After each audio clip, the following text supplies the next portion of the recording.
Mesdames et messieurs, bonsoir et bienvenue dans cette nouvelle édition de votre journal. Merci de nous choisir. Installez-vous confortablement, les titres, les voici.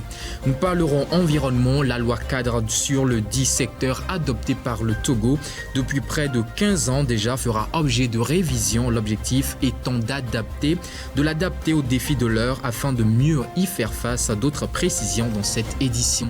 Vous le savez, demain c'est la fête de l'Aïd el-Kébir, communément appelée la fête de Tabaski chez les adeptes de l'islam. Nous étions sur le terrain aujourd'hui pour prendre le pouls des préparatifs dans certains marchés de la place. Le compte rendu de Afzal Gandhi de David Gbede dans un instant.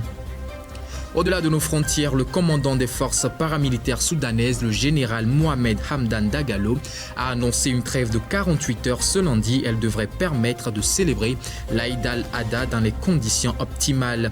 Bataille de communication entre le président russe Vladimir Poutine et le chef du groupe privé Wagner, Evgeny Prigojine.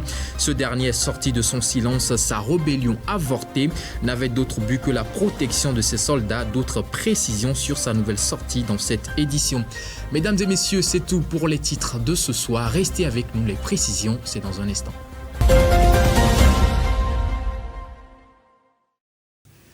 Mais tout d'abord, les entreprises togolaises sont certes dynamiques, un dynamisme favorisé par la nouvelle charte des petites et moyennes entreprises. Cependant, le manque de financement couplé à son caractère dérisoire casse un tout petit peu la compétitivité de ces entreprises. Nous en parlons dans le reportage qui suit, il est de Kofi Kligué. Les très petites et moyennes entreprises TPME sont considérées au Togo comme la base du tissu économique. Elles participent à la croissance économique, à la création d'emplois et au développement local et régional. Elles sont de 4 catégories, les nano-entreprises, les micro-entreprises, les petites entreprises et les moyennes entreprises. Les dispositions légales et juridiques en faveur des TPME favorisent la création d'entreprises. Cependant, la compétitivité de ces entreprises est une autre paire de manches. Les entreprises, pour éclore et se rendre compétitives, ont besoin de financement.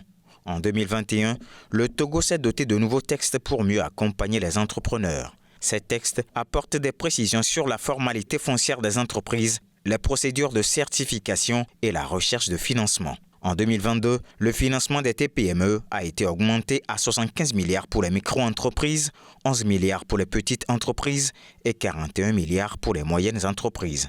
Avec cette augmentation, le niveau de financement reste très en deçà des attentes des entrepreneurs, même si leur accès au marché public a été augmenté à 25%. Le dynamisme des entreprises togolaises ne suffit pas pour leur éclosion. Le manque de financement casse leur élan de compétitivité. Sujet environnement, il en parlait dans les titres. 15 ans après l'adoption de celle en vigueur, le Togo veut actualiser sa loi cadre sur l'environnement. L'initiative vise à moderniser la réglementation environnementale et forestière afin de mieux faire face aux nouveaux défis. Les détails sur le sujet sont à suivre dans ce reportage de Promise Bomegbe avec la voix de Félicité Chapla. Si la loi cadre de 2008 sur l'environnement a eu le mérite d'établir plusieurs organes tels que la Commission nationale du développement durable, l'Agence nationale de gestion de l'environnement, le Fonds national de l'environnement, mais également la politique de l'environnement, il s'est révélé nécessaire de le reviser afin de prendre en compte les thématiques émergentes et les mécanismes liés au changement et aux finances climatiques. Suite à une étude diagnostique du test législatif environnemental et forestier au niveau national, mais également à une comparaison des meilleures pratiques, des réglementations internationales, un avant-projet de loi cadre a été émis puis perfectionné à l'occasion d'un atelier grâce à des analyses détaillées, observations et des amendements.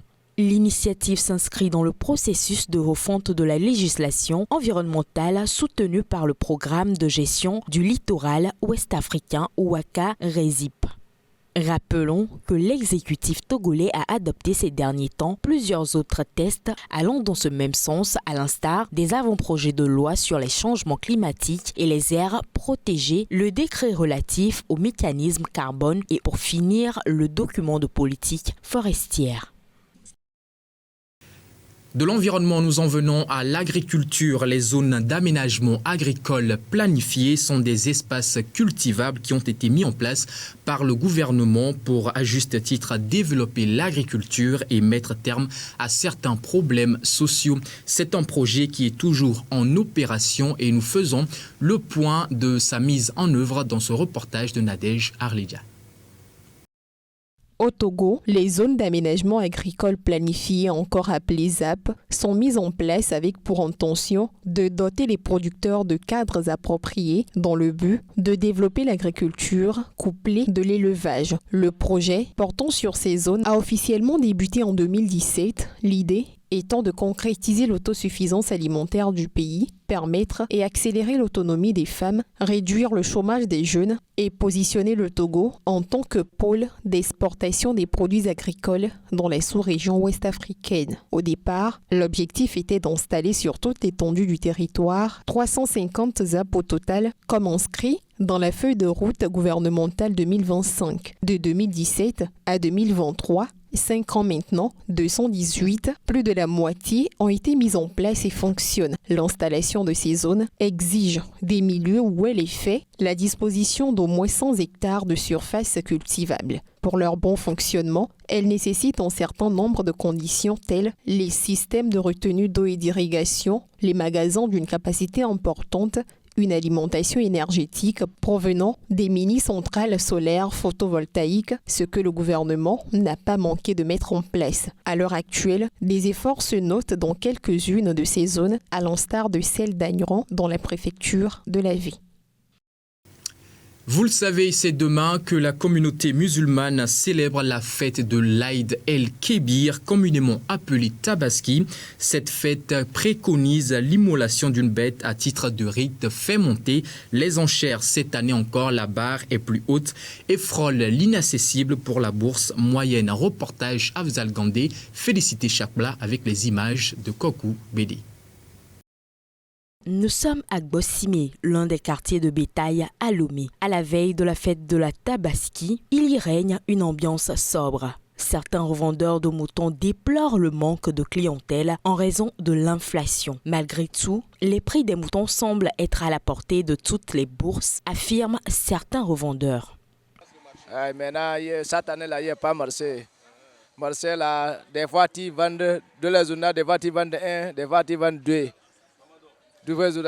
L'année passée même c'est mieux que cette année. Rien ne passe pas. Maintenant il y a d'autres serres, il y a d'autres moins serres. On a comme ça. Nous on sort à ce moment on vient ici. Des fois on vend, des fois c'est crédit. Il y a grand, il y a petit, il y a tout. Ça dépend de ce que tu veux. Si pour certains vendeurs, c'est la croix et la bannière pour vendre leurs bêtes, cela n'est pas le cas chez d'autres qui revoient les prix à la baisse pour certains clients. À la veille du Tabaski, le marché passe bien, les clients viennent payer. Seulement, les moutons sont chers. Non, pour élever un mouton durant 1 an, ce qu'il va manger jusqu'à tu vas revendre ça. Si vous avez compté ça, mais tu vois, c'est pour cela que les moutons sont chers. Le marché là, les bêtes là, quand il me donne 400, c'est bon. Hier, quelqu'un payait 400. Moi-même, j'ai réfugié. Matin, là, jusqu'à matin, c'est 300, 350 et demande.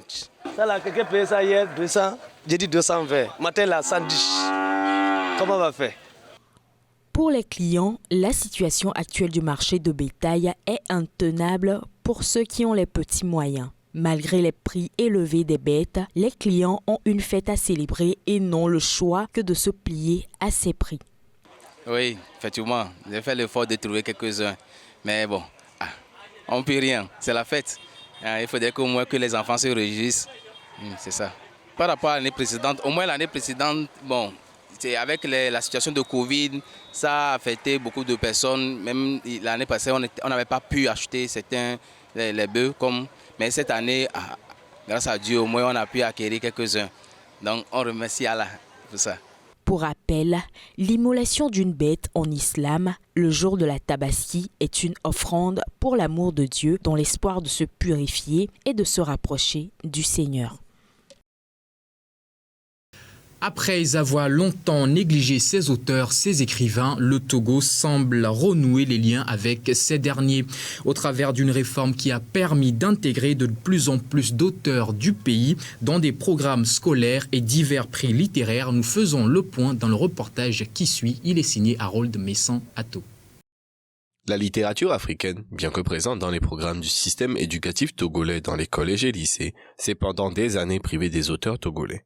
Malgré la longue liste d'auteurs dont dispose le pays, les apprenants sont plus souvent poussés vers des œuvres étrangères bien qu'africaines. Un changement de situation semble cependant être entamé. En effet, depuis quelques années, suite à la réforme du programme d'enseignement de littérature au collège, les auteurs togolais retrouvent enfin peu à peu la place qui leur est due. Depuis 2020, on a pu voir apparaître au programme Le journal d'une bonne de Dissirama Boutora Takpa, Des larmes au crépuscule de Steve Bojona ou encore La guerre des Abutaga d'Ayai Togoata à Pedoama. Par ailleurs, comme ses voisins, le Togo tente de plus en plus de promouvoir sa littérature. Au-delà de la mise en avant de cette dernière dans l'enseignement, les prix littéraires se développent de plus en plus. On peut citer parmi ceux-ci le prix littéraire Plume en herbe qui a primé en 2020 lors de sa première édition Isaac Okufambi et son ouvrage Un funeste destin, ou encore le prix littéraire France Togo dont la 16e édition en 2022 a primé Yvette Koulouti-Menyosa avec son roman Face cachée. L'on peut conclure que cette réforme, alliée aux différents prix, va permettre la mise en avant de la culture togolaise au travers de sa littérature et peut-être permettre la naissance de nouvelles vocations. Les drogues continuent de traverser les frontières, les aéroports et les ports. Selon le dernier rapport de l'Office des Nations Unies contre la drogue et le crime, l'ONUDC, l'Afrique de l'Ouest est désormais une zone de forte consommation du stupéfiant. Les explications de Bernard Quinvy. La consommation de drogue gagne du terrain en Afrique subsaharienne. Un rapport de l'Organisation des Nations Unies publié le lundi dernier a mis en lumière la forte hausse du nombre de consommateurs de drogue. En effet, le rapport de l'ONUDC indique que l'Afrique de l'Ouest et les pays du Sahel sont gravement touchés. Durant les 6 premiers mois de 2023, 863 kg de cocaïne, 36 tonnes de cannabis et 23 tonnes de résine de cannabis ont été saisis dans la sous-région. Le rapport indique également que la jeunesse est particulièrement touchée puisque 10% des 15 à 64 ans ont consommé du cannabis sur le continent en 2021 contre une moyenne de près de 4,5% au niveau mondial. Ce sont en très grande majorité des hommes et 70% d'entre eux ont moins de 35 ans. Selon l'ONUDC, la consommation de drogue augmentera de 45% en 2030 en Afrique de l'Ouest. Rappelons que ces consommations ont des conséquences croissantes sur le plan psychosocial, économique et sanitaire. Selon les chiffres, entre 1 et 2 millions de toxicomanes risquent de développer des troubles physiques et psychiques liés à l'usage de drogue dans la sous-région ouest africaine. Actualité au-delà de nos frontières au Gabon, la date définitivement retenue pour la tenue des prochaines élections présidentielles, législatives et locales dans le pays est le 26 août prochain, date adoptée au travers d'un décret pris à la suite du Conseil des ministres dans le pays ce lundi. Le Gabon organisera des élections présidentielles, législatives et locales pour le 26 août. Le gouvernement a annoncé la nouvelle par décret du Conseil des ministres mardi. Le collège électoral suscité est convoqué le samedi 26 août 2023. Le scrutin est ouvert à 7h et clos à 18h. Le président sortant Ali Bongo Ondimba n'a pas encore déclaré qu'il se représenterait, mais il est avec son parti l'actuel grand favori face à une opposition très divisée. Le Parti démocratique gabonais, PDG, détient de fortes majorités dans les 2 chambres du Parlement et fait pression pour que le président annonce qu'il se représentera.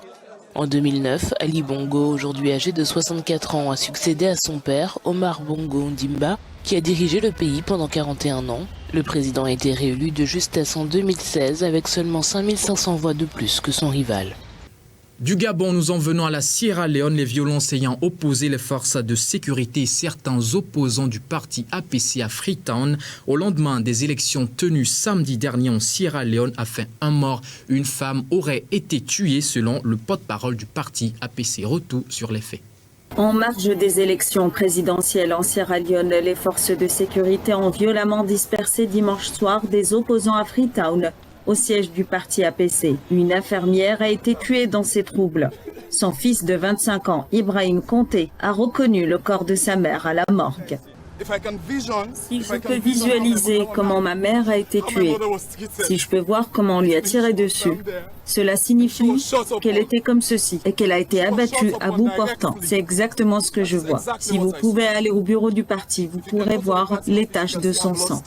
Le fils de la victime espère que le prochain président permettra à la famille de récupérer rapidement le corps de la défunte. Je m'attends à ce que mon président vienne à mon aide. Peu m'importe qui est mon président, c'est le président de la Sierra Leone. Peu m'importe son nom, son parti, ça m'est égal.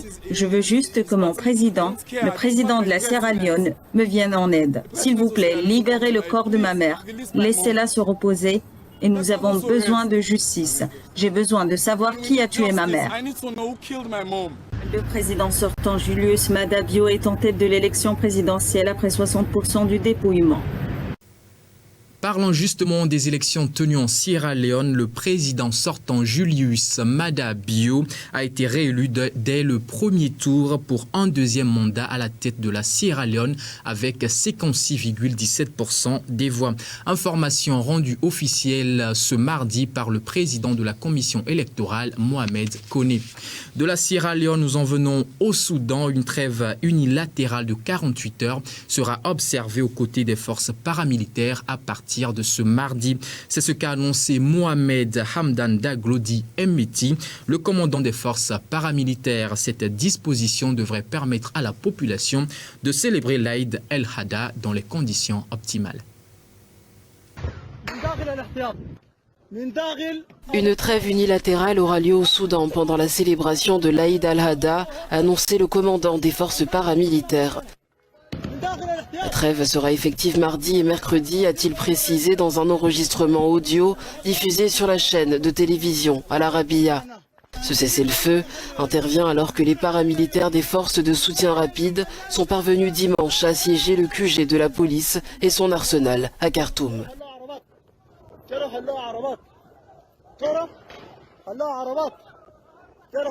Pour célébrer l'Aïd, qui plus est la plus importante des fêtes musulmanes, le sacrifice du mouton est considéré comme primordial. Au marché aux bestiaux Oued Hamed, à quelques 152 km de Khartoum, beaucoup se plaignent de la baisse du pouvoir d'achat provoquée par la guerre. Nous espérons que tout ira bien après l'Aïd, mais aujourd'hui nous souffrons d'une grave récession. Les gens ne sont pas en mesure d'acheter des animaux. La plupart de nos clients sont des employés. Ils vivent actuellement des circonstances difficiles. Mais avec la grâce de Dieu, tout ira bien. En un peu plus d'un mois, la guerre au Soudan a provoqué une crise humanitaire majeure, déplaçant plus de 2,5 millions de personnes, dont environ 600 000 ont traversé les pays voisins. Pendant ce temps, l'Allemagne et l'Afrique du Sud travaillent à renforcer leur coopération. La ministre allemande des Affaires étrangères, Annalena Baerbock, était en visite à Pretoria. La sécurité énergétique, le changement climatique et les questions géopolitiques affectant l'Afrique et l'Europe étaient au cœur des échanges. Le point. La ministre allemande des Affaires étrangères, Annalena Baerbock, était en visite de 2 jours en Afrique du Sud ce mardi où elle a rencontré son homologue sud-africaine, Naledi Pandor. À Pretoria et dans le cadre de la commission binationale germano-sud-africaine, les 2 ministres discuteront la sécurité énergétique et les questions géopolitiques affectant l'Afrique et l'Europe. Comme nous en avons déjà discuté, cette guerre est une attaque contre la charte de l'ONU, contre les règles mêmes qui nous lient et nous protègent tous. La délégation africaine conduite par le président Cyril Ramaphosa l'a dit très clairement à Saint-Pétersbourg. Cette guerre concerne aussi l'Afrique. La charte de l'ONU doit être respectée. Et nous lui sommes reconnaissants pour ses paroles claires. La commission binationale germano-sud-africaine a été créée en 1996 à l'initiative de Nelson Mandela pour encadrer la coopération binationale entre l'Allemagne et l'Afrique du Sud. Aujourd'hui, nous sommes confrontés à des défis mondiaux différents, mais tout aussi graves en Afrique et ailleurs dans le monde, y compris en Europe, où la guerre en Ukraine a eu des ramifications mondiales. Nous en discuterons également plus en détail lors de nos pourparlers. L'Allemagne est l'un des partenaires internationaux les plus stratégiques de l'Afrique du Sud et la troisième source de touristes étrangers dans le pays. Au-delà du continent africain, du nouveau dans l'épisode Poutine-Prigojine, le patron de Wagner sortir du silence. Il avoue que son but n'était nullement de renverser le pouvoir russe, mais de sauver son groupe paramilitaire menacé d'être absorbé par l'armée russe. Les précisions. Yevgeny Prigojine, le patron de Wagner, invisible depuis samedi soir, reprend la parole. Après ce qui aura été un coup de force, un coup de pression, voire un coup de poker, mais assurément pas, d'après lui, une tentative de coup d'État. Nous avons fait la marche pour montrer notre protestation, et non pas pour renverser le pouvoir dans le pays. L'objectif de notre action était d'éviter la destruction de Wagner. La compagnie de mercenaires, acclamée par la population lors de son départ d'un QG russe, risquait d'être fondue en juillet dans l'armée. Yevgeny Prigojine y était opposé. On ne sait pas d'où l'homme a envoyé son message. Certains commentateurs russes estiment qu'il serait en Biélorussie, mais rien n'est confirmé. C'est en tout cas dans ce pays qu'il devait partir en exil après son coup de force. Il est toujours poursuivi pour rébellion, malgré une promesse d'amnistie du Kremlin. Vladimir Poutine, justement, est lui aussi réapparu aujourd'hui, avec un discours où il n'a pas un mot sur les événements, il parle uniquement d'industrie, comme si de rien n'était. Le Kremlin, en tout cas, affiche son soutien au ministre de la Défense, Sergueï Shoïgu. L'homme, principalement visé et critiqué par Yevgeny Prigojine, était aujourd'hui montré toujours en poste, aux côtés de ses troupes. Sport à présent pour clore ce journal, la deuxième édition des Jeux africains de plage qui se déroule à Hammamet en Tunisie note la participation de l'équipe nationale olympique togolaise. Les athlètes togolais ont fait preuve de détermination face à des adversaires de renom, se hissant donc parmi les meilleurs de la compétition. Tour d'horizon relatif à la compétition dans ce reportage d'Elodie Yenchabri. La deuxième édition des Jeux africains de plage, événement multisport regroupant des disciplines, se déroule du 24 au 30 juin 2023 à Hammamet en Tunisie. L'équipe nationale olympique togolaise est entrée en lice dimanche dernier et a fait sa première apparition dans l'épreuve d'aviron. En solo homme, Kwame Aivi a réussi à se tailler une place parmi les 8 meilleurs chronos, a atteint l'étape des quarts de finale et n'a pas pu se qualifier pour les demi-finales. La surprise était de taille en solo dame du côté de la boursière olympique, Akoko comme l'envie, avec ses performances remarquables, a passé toutes les étapes, mais malheureusement, une blessure l'a privé de la grande finale. En outre, en double mix, Kwame Aivi et Akoko comme l'envie, malgré la détermination et la volonté affichée au premier tour, contre le Zimbabwe, n'ont pas eu la chance devant l'Algérie, vice-championne du monde. Voilà, c'est sur cette actualité sportive que se referme cette édition. Mesdames et messieurs, merci à vous de l'avoir suivi. Rendez-vous demain pour un autre point. D'ici là, portez-vous bien.